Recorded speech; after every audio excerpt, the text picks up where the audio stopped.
Selamat pagi anak-anak. Perkenalkan, nama Ibu Arini Khairunisa, bisa dipanggil Arini biar lebih singkat. Pada pertemuan pertama kali ini, Ibu akan menjelaskan tentang konsep geografi. Sebelum masuk ke materi, Ibu akan menjelaskan apa sih geografi itu. Geografi adalah ilmu yang mempelajari tentang lokasi serta persamaan dan perbedaan ruang lingkup atau keruangan atas fenomena fisik manusia di permukaan bumi. Lalu gimana sih sejarahnya kok ada geografi? Sejarahnya itu sebenarnya geografi itu sudah ada sejak lama, sejalan dengan perkembangan peradaban manusia. Manusia kan selalu waktu dulu manusia kan selalu memanfaatkan alam untuk memenuhi kebutuhan mereka. Kegiatan manusia sehari-hari banyak berhubungan dengan lingkungan alam dan menciptakan sebuah hubungan. Hubungan ini terjadi dan didorong oleh keinginan manusia untuk memenuhi kebutuhan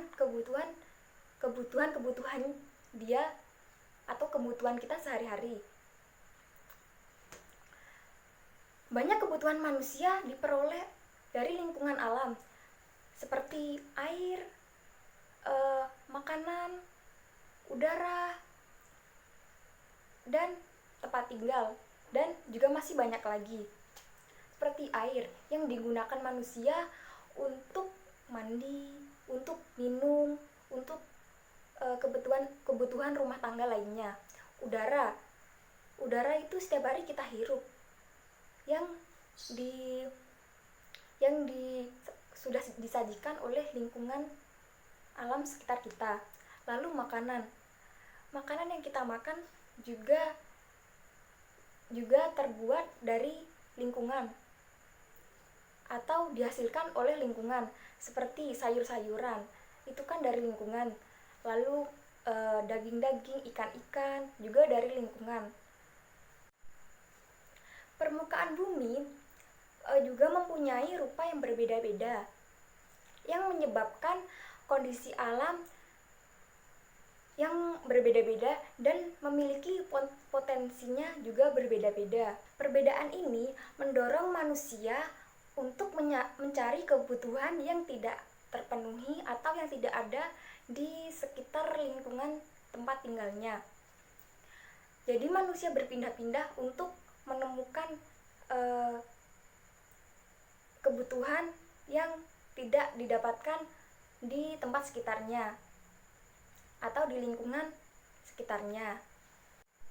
Kebutuhan manusia tidak semuanya terdapat atau bisa terpenuhi di daerahnya itu sendiri, sehingga manusia harus melakukan usaha ke tempat lain untuk mencari atau mencukupi kebutuhan itu. Dengan demikian, perjalanan dari tempat tinggal dia ke tempat lain telah memperluas pengalaman dan pengetahuan manusia tentang wilayah yang ada di bumi. Pengalaman dan pengetahuan tersebut selama perjalanan dari daerah satu ke daerah lain merupakan catatan penting yang dapat disajikan dalam bentuk peta serta tulisan-tulisan yang bersifat geografi. Jadi, jelas bahwa pengetahuan geografi telah ada sejak manusia melakukan interaksi dengan lingkungan alam di sekitarnya. Jadi, jelas bahwa sudah jelas bahwa pengetahuan atau ilmu geografi telah ada sejak manusia berinteraksi dengan lingkungan alam di sekitar mereka. Lalu materi selanjutnya adalah tentang konsep geografi, yaitu rancangan atau gambaran dari objek, proses, atau apapun itu yang berkaitan dengan ilmu geografi. Konsep geografi merupakan unsur yang paling penting dalam memahami fenomena-fenomena atau kejadian-kejadian yang ada di alam maupun sosial di sekitar kita. Konsep geografi ada 10 macam. Yang pertama adalah lokasi. Lokasi itu ada 2 macam. Yang pertama lokasi absolut, yang kedua lokasi relatif. Lalu yang kedua ada jarak. Jarak juga ada 2. Yang pertama adalah jarak mutlak dan yang kedua adalah jarak relatif. Lalu yang ketiga adalah morfologi. Yang keempat ada keterjangkauan. Yang kelima ada pola. Yang keenam aglomerasi. Yang ketujuh nilai kegunaan. Yang kedelapan interaksi atau interpendensi. Yang kesembilan diferensiasi areal. Dan yang ke-10 ada keterkaitan ruang. Yang pertama ada lokasi. Lokasi adalah letak atau tempat di mana fenomena-fenomena geografi terjadi. Konsep lokasi ini dibagi menjadi 2. Yang pertama ada lokasi absolut, yang kedua ada lokasi relatif. Yang pertama ada lokasi absolut. Lokasi absolut itu dilihat dari garis lintang dan garis bujur. Contohnya seperti Indonesia. Indonesia itu terletak di 6 derajat lintang utara dan 11 derajat lintang selatan sampai 95 derajat bujur timur dan 141 derajat bujur timur. Lalu yang kedua ada lokasi relatif. Lokasi relatif dilihat dari tempat yang ada di daerah sekitarnya. Seperti Indonesia terletak di antara 2 benua dan 2 samudra. 2 benua itu yang pertama ada benua Asia dan yang kedua ada benua Australia. Lalu samudra, di antara 2 samudra itu yang pertama adalah Samudra Hindia dan yang kedua adalah Samudra Pasifik. Kedua ada jarak. Jarak merupakan hubungan antara 2 ruang atau 2 lokasi yang dihitung melalui hitungan panjang maupun waktu. Jarak juga ada 2. Yang pertama jarak mutlak dan yang kedua ada jarak relatif. Jarak mutlak adalah ruang antara 2 ruang atau lokasi yang digambarkan atau dijelaskan melalui ukuran panjang seperti kilometer, sentimeter. Jarak mutlak adalah ruang atau sela antara 2 lokasi yang digambarkan melalui ukuran yang dengan satuan meter atau kilometer. Contohnya seperti jarak mutlak itu contohnya seperti jarak dari Singaraja ke Denpasar. Dari Singaraja ke Denpasar itu perlu menempuh kira-kira 80 km contohnya seperti itu. Lalu yang kedua ada jarak relatif.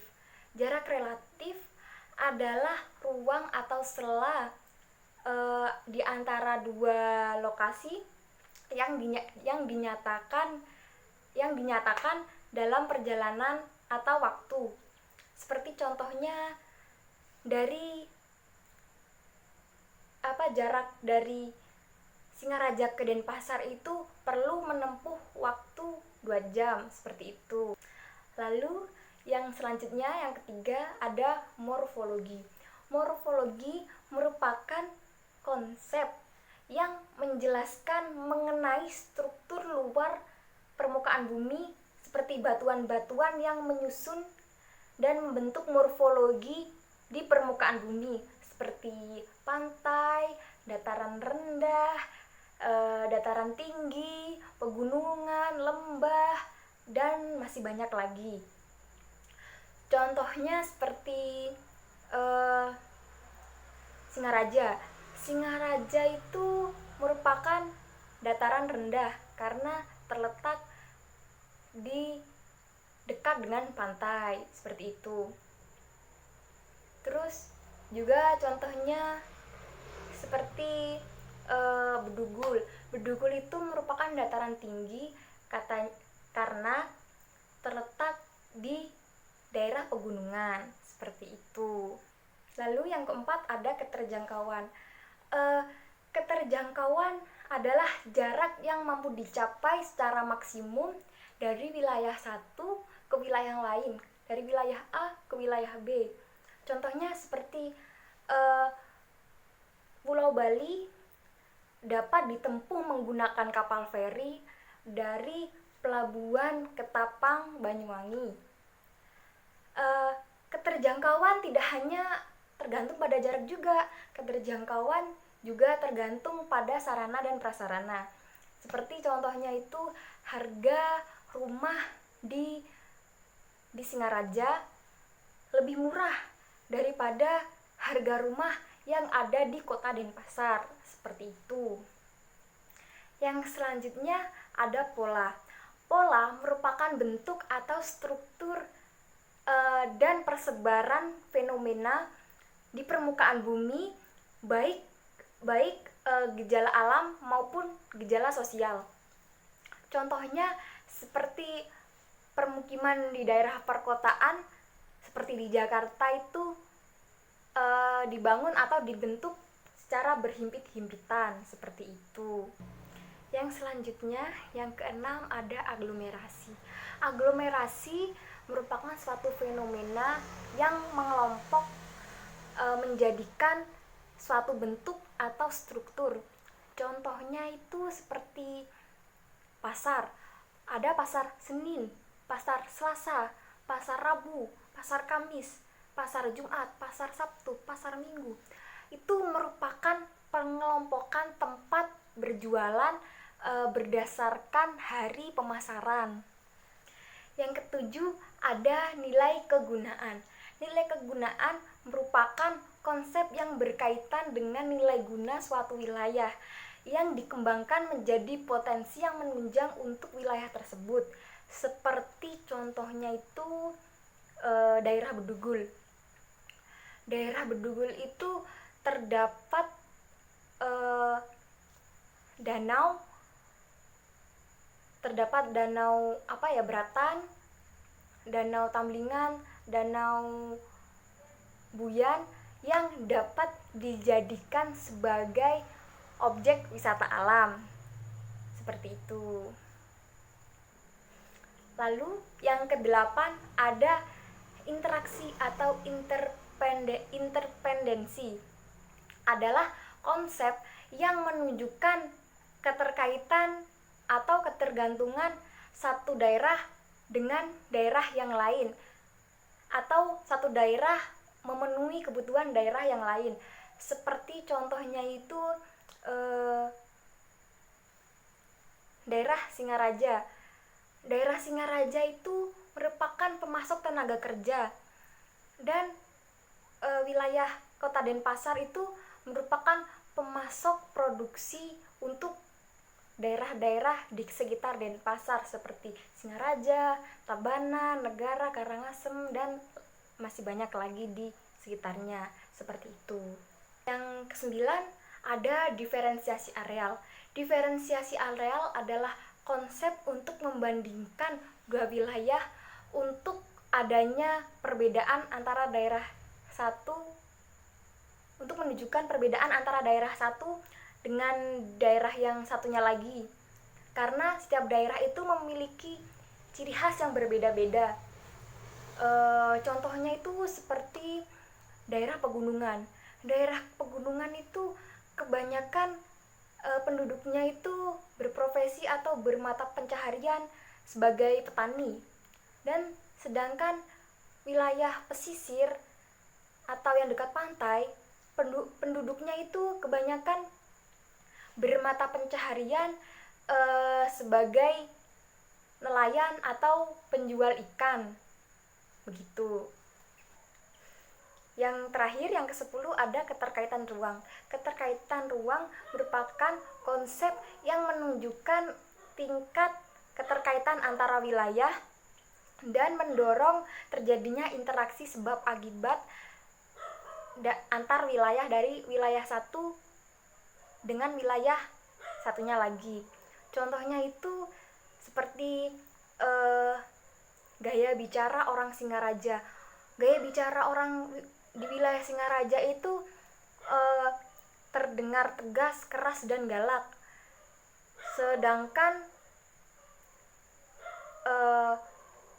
gaya bicara orang di wilayah Bedugul itu terkesan seperti lemah lembut, sopan, dan tidak galak seperti itu. Sekian materi yang dapat Ibu sampaikan. Ibu ucapkan terima kasih. Dan untuk pertemuan selanjutnya, Ibu berikan tugas untuk mempelajari bab selanjutnya. Terima kasih. Selamat siang.